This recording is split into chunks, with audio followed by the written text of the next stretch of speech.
fortune purchasing Canoe Island from Earl Woodard. Canoe Island is located just 3/4 of a mile offshore from where our lodge property now sits. In the early days, I did buy a sailboat in order to get out there. We'd take friends out from Albany and have a barbecue and picnic and so forth.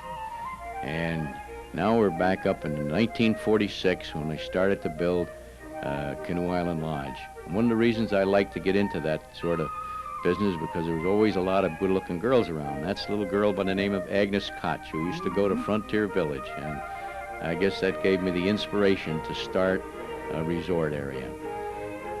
Our first time up to Canoe Island, that was the first sailboat I had.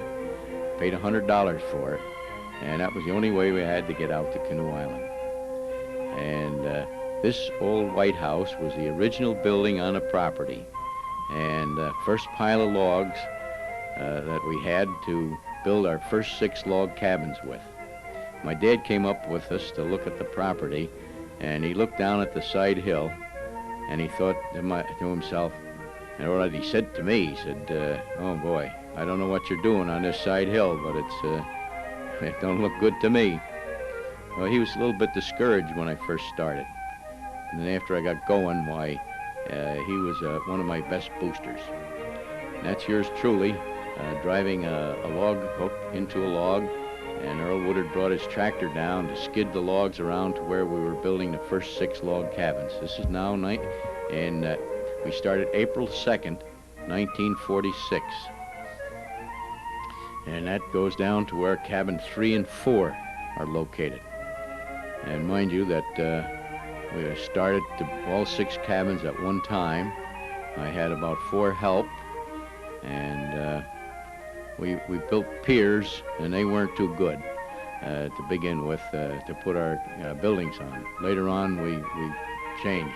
This is Johnny Nanovich, who Earl Woodard supplied to help him show me how to build the first log cabins.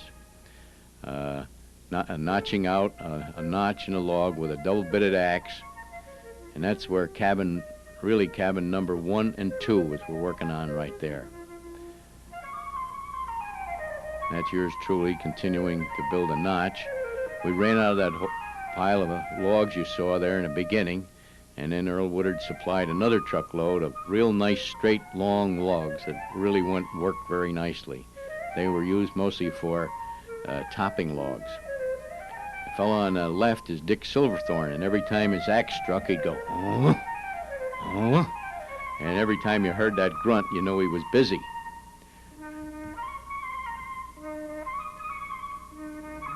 And as you look from where cabin 19 and 20 are now, and as you looked across that first year, and that's how it looked. It was really rugged. There was no driveway, no road down in there.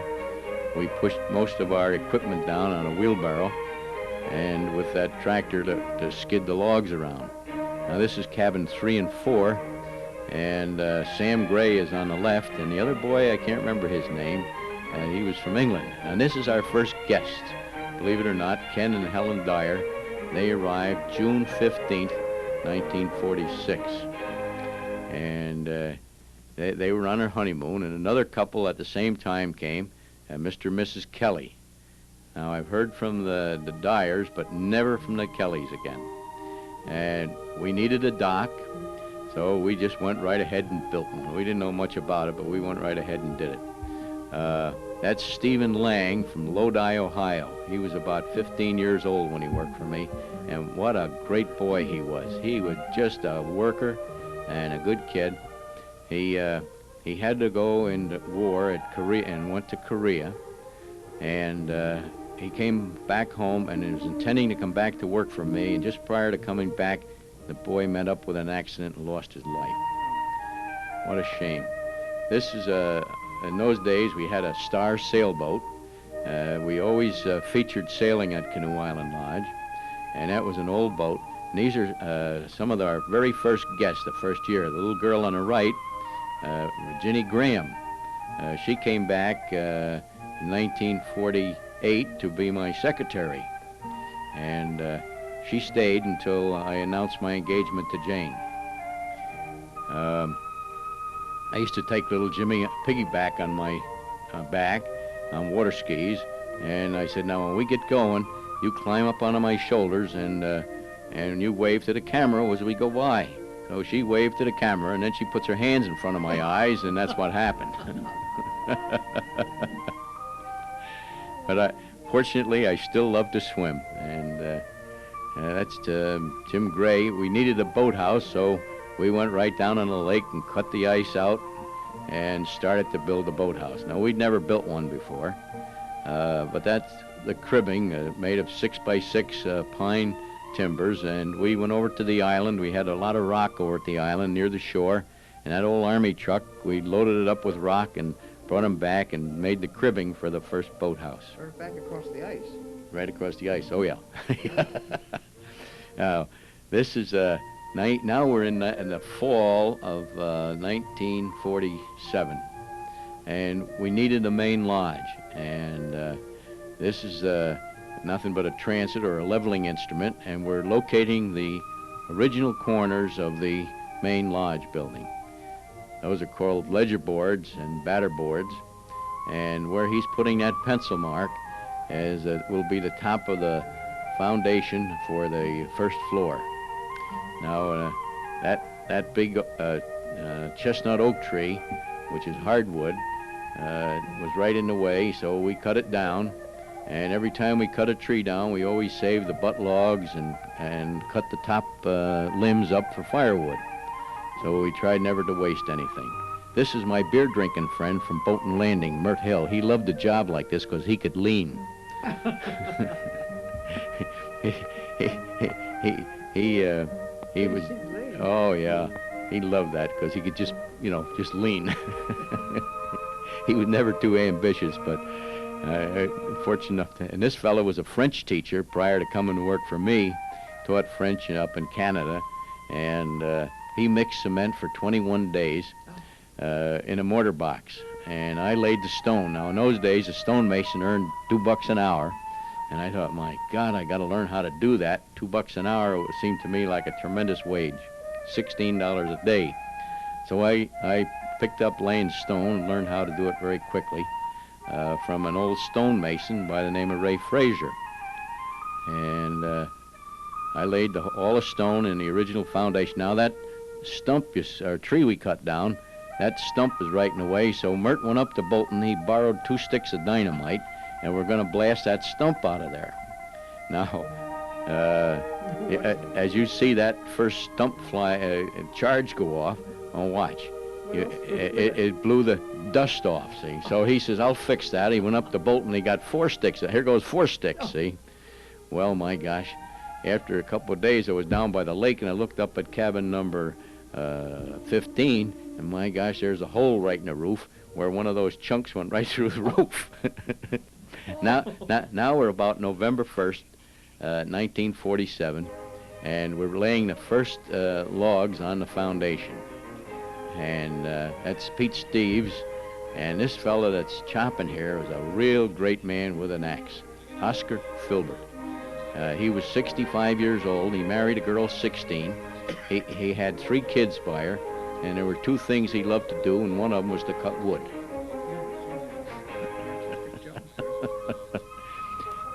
Now we're about November 16th. This is what we'd accomplished up until that time. That would be our dining room, our office, and the kitchen on that main floor. And we're sawing down now alongside of a window frame, and that's where a window will set in. And we're just using those 2 plumb boards to keep it straight and so forth, and just scurfing it off a little bit there. And we ran out of that first pile of logs that we had, and this is Oscar Filbert draw shaving. We had, I think 36 of these long logs. Some of them were as long as 75 feet long. They were beautiful. Got them from Bob Sweet's lumberyard. And this old Army truck I had, an old weapons carrier, had this winch on it. And that was a godsend because we could hoist a log 60, 70 feet long. We'd hook up on one end of it and get it up into place. And then we'd hook it up into balance. And we'd steer it around to where we wanted the butt end. If we wanted the butt end to be south, why, we'd could work that out pretty good by just turning it here. And then we'd roll it into place and then notch it and spike it down. Now this next shot, he kind of made a little mistake. It was kind of a funny mistake. You'll see he took me right up in the air. And I grabbed a hold of that log, and all of a sudden I'm up in the air. And I hollered, and he finally let me down. Well, then I let go of the log, and he raised it up without me hanging on it, and the doggone thing came right down through the dining room floor. It made a hole in the subfloor. It didn't hurt anybody, fortunately. Now we're up close to Christmas time, and we're putting up the first roof rafters. And at this time, my dad and Mom wanted to go to California to visit Uncle Joe and Aunt Margaret, so I stopped working for 2 months and went home and worked in a meat market, and then came back in March. Now March, we had so much snow that winter, it took 4 of us 4 days just to clean the snow out of the building before we could go to work. And it was like 2 or 3 feet deep in that whole building. Now we're putting the rest of the roof rafters up. Notice I had light brown hair in those early days. I was just noticing that. And I didn't realize it had a weight in it. Then I later got on the school board up there, and my hair soon turned gray. Mm-hmm. And that's Billy Weber from Delmar, New York, who later, after he quit working for me, he went and built houses for himself down in Delmar, became one of the best builders they ever had down there. And that's Louis Wood, a local boy. The other fellow was Windsor Clemens. Both of those fellows have passed away since then. We had the most beautiful snowstorm there in March, and it almost seemed like it'd be more fun to go skiing than working, but we had to clean the building out. And that's the original boathouse, and a cabin, big cabin behind it, and cabin 15 and 16 there, and cabin 11 and 12. We've since taken all of those down, and if you note, that's before we had any kind of a beach there. Now in the wintertime, in those days, we always cut the ice in front of the boathouse with what they call the ice saw. Now, note Mert, he's not putting much beef in it. He just likes to coast along. This Billy Weber cutting the ice, breaking it off, and then we take the pieces and shove them underneath the other ice. So when the ice expands and it's working, it's not going to be breaking your boathouse down. That's Louis Wood. The water's about 20 feet deep right out in front there. It drops right off real quick. And that's the original boathouse in the background as you see it there. When the ice is forming, that's necessary to keep an open channel all winter long in front of your boathouse, so that when it expands, it's not apt to break it in pieces. Now, in the spring, when the ice gets honeycomb and the wind gets behind it, it's also very dangerous. It's not safe to be on, and it pushes with such force that, if you notice in the background there, it knocked over the boat. There was 2 boathouses there and tipped them both over. Fortunately, we were in a little cove, and it just missed us. That's Windsor Clemens, and Windsor was a great worker. And I'd say, Windsor, I never saw anybody drive nails as fast as you do, and he'd go faster. I told him three times a day. Psychology. And he used to always have some funny remarks like, hard work is not easy. Or if he was helping you build a fireplace, he'd say, bring me a stone about the size of your head, but not quite so thick. This is how the stone got up on a fireplace chimney, up a ladder, up a Jacob's ladder, and then up on a scaffold. That's Billy Weber doing that. Now, Billy earned $25 a week at that time, see? His father... Yeah, room and board? Yeah, with room and board, yeah. Now, this is the only fellow, he's still alive. He lives in Bolton Landing, and I can't think of his name. And but that's Ray Frazier. He's the old stonemason. And Ray, he was a great worker, and he loved to drink. You know, when he got paid on Saturday, the first place he'd go was Bolton Lights, up to the bar, and he stayed there till he could hardly drink anymore. And Sunday, as soon as the bar opened, he was back in there again, and he'd have such a hangover from Monday he didn't get to work till Tuesday, so he finally nicknamed him Tuesday. Do you know, they were the greatest bunch of men. Aren't they? Yeah. Whenever if a lady went in and they had been cussing before, they suddenly stopped. Yeah. Then I laid the outside stone on a fireplace, And then we needed a retaining wall out by the office because that hill dropped off so much there. And so it took 4 or 5 days. I laid stone and Ray Frazier, and we had a couple of helpers, and we got that wall in there pretty quick. And since then, why we've changed our stairway and all that sort of thing. And in those days, I didn't really have the line of credit that I later developed, and so we mixed all our cement with an old concrete mixer that we borrowed, and I mixed 65 bags of cement that day, and we poured that whole porch floor.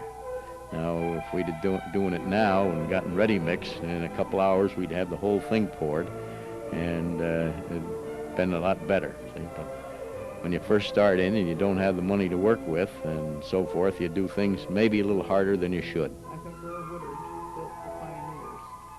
Yeah. And He sold to the Pioneers. you remember this fella here? That's Leonard Hammond. Len Hammond, yeah. And we put 88 truckloads of fill behind that wall that you just, so now we have a little level spot down there.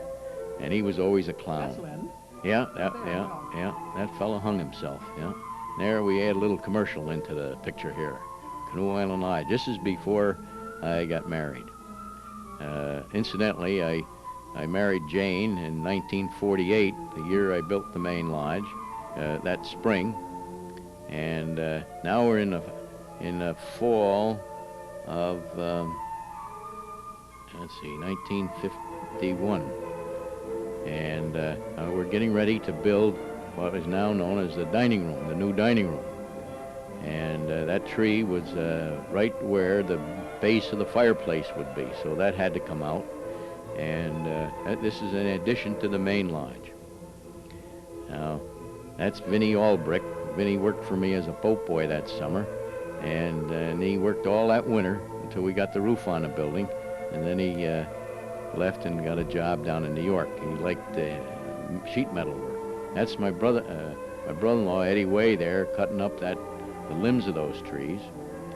And we, as I say, we always use that for firewood, and then the butt logs we used for saw logs and making furniture later on. That was the first chainsaw I had, and this is incidentally the first convention I ever had. That was the Photographic Society of America came. They came with the aid of Dick Dean, who was one of the great photographers in our area. The first ones. Yeah. I think Yeah. were his first customers. Yeah. And these are men from all over the eastern part of the United States, from Kodak, Defender, and so forth. They had a great time. They came back 2 or 3 years in a row. And that started my little convention business. And now we do a lot of nice convention business in the spring and in the fall, which helps make our season worthwhile. That man there on the left is from Cleveland, Ohio, and he was a crime photographer. Now there's another man, I hope I still got him in here. He was one of the... In the center. Yeah. Man eating that ear of corn was one of the men who worked with Polaroid camera, one of the early inventors of the Polaroid camera. His name is Kitrosser. We still get a Christmas card from him, and that's his son right there. And... Do you remember Chuck Rourke? Yeah, I remember the name, yeah. And in those days, I cooked steak out there. And that's a girl that came and worked for us from Switzerland. We met her over skiing. And Renee Widmer, and she came and worked that summer. She just enjoyed coming over. And that tree we cut down before, we're back to work. Now we're afraid to blast that out of there because it's too close to any buildings. And so we hired Mrs. Delbert Hammond's backhoe to come in and dig it out. Yeah. So it took a couple of hours, and that stump was a big one. We tried to load it in the truck. We finally had a cable hook to it and try to winch it up in. Well, with the aid of the backhoe and the winch, we managed to get it in the truck. We estimated that stump alone weighed about 5 tons. It was a big oak. We immediately, as soon as the footings were in, we started laying stone. And those stone are quarried down here in Glens Falls at the Joint Line Company. And that's Ray. Who's the nation? That's Ray Frazier. He's still getting $2 an hour, and that, And that's Burton French you saw there, mixing the cement. Well, Burton loved to drink, and he would hide his beer bottles under every cabin. And you go to clean up in a fall, and you wonder where all those beer bottles came from. Well, Burton used to love to drink. Well, one day I said to him, "Burton, I don't want to catch you drinking anymore." And he said, "You won't catch me."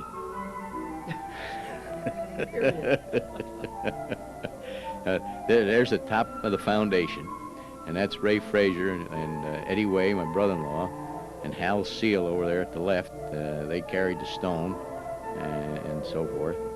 And that foundation is 17 feet high and 32 feet across. And it took us about a couple of weeks of laying stone and so forth. We moved that concrete mixer, and the handle swung over and hit poor Burton right in the forehead, and he had to have 3 stitches.